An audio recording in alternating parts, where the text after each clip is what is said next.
This is, of course, Holy Week, and we wanted to bring in Rabbi Joseph Potasnik now. Rabbi Potasnik is the Executive Vice President of the New York Board of Rabbis. He's also a fire chaplain for the New York City Fire Department as well. And Rabbi, thank you so much for your time this morning. And we should point out here, and these are the most recent numbers that we have, but some 430 members of the FDNY, we're told, have now tested positive for COVID-19. I would imagine that you've spoken to a number of these patients.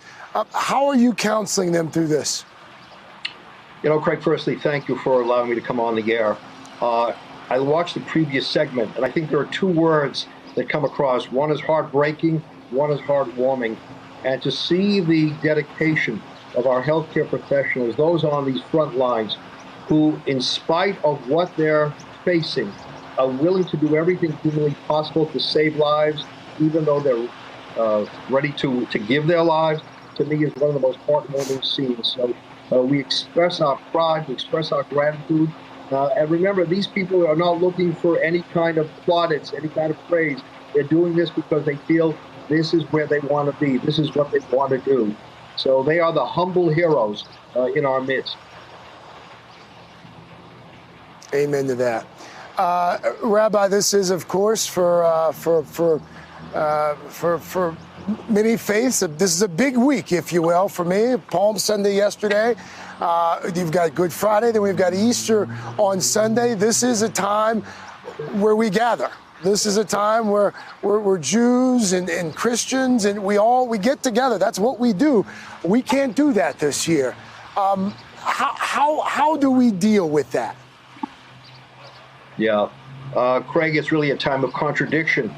We say, let everyone enter when it comes to our house of worship, and the doors are locked. At the Seder table on Passover, we say, let all who are hungry come and eat, and yet the door is closed.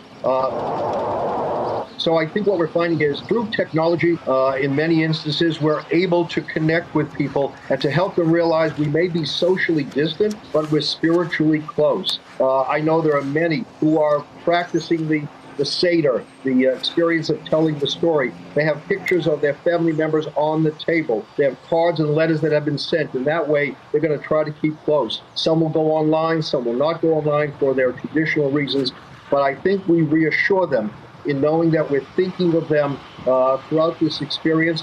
Many communities, you should know, are starting the Seder at the exact same time. It's a way of saying we're all on the same page. We're all together. We are all one family. And I think that also gives a little bit of that spiritual strength as we face this crisis.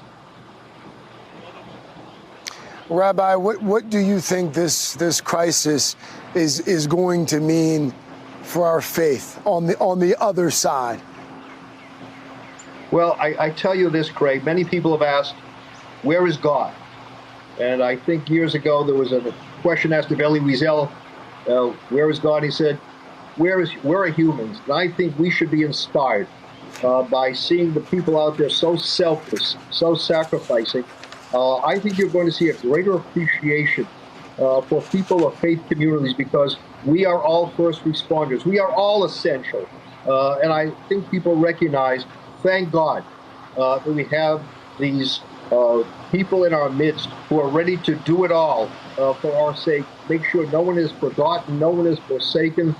So we can be many faiths during this week, but we are one family. And I think when this is over, there's going to be a recognition that we need each other face to face. I'm even missing people I don't like. So this is a time to really come together. Right? This is a time to come together and to recognize Rabbi, what we're missing and to make sure we make up for that when we have everyone with us. Dr. Corwin, come back for just a moment here if you can, because I want to pick up on something that the rabbi just said. Because, again, there's this pastor down in Louisiana who decided that he was going to hold a worship service yesterday despite the stay-at-home order. Dr. Corwin, what would you say to people who still think it's probably okay if I go out and worship in a small group?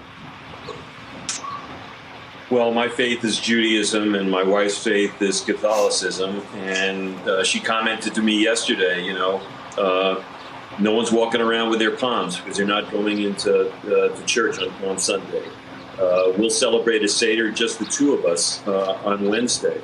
But part of this is protecting your fellow citizens and making sure that this ugly virus doesn't spread itself through the communities, because people die when they get this virus. Not everybody, but a lot of people do. And so what I would say is your belief in your God, your belief in humanity should tell you, let me stay away now and let's practice social distancing. Hey there, I'm Chris Hayes from MSNBC. Thanks for watching MSNBC on YouTube. If you want to keep up to date with the videos we're putting out, you can click subscribe just below me or click over on this list to see lots of other great videos.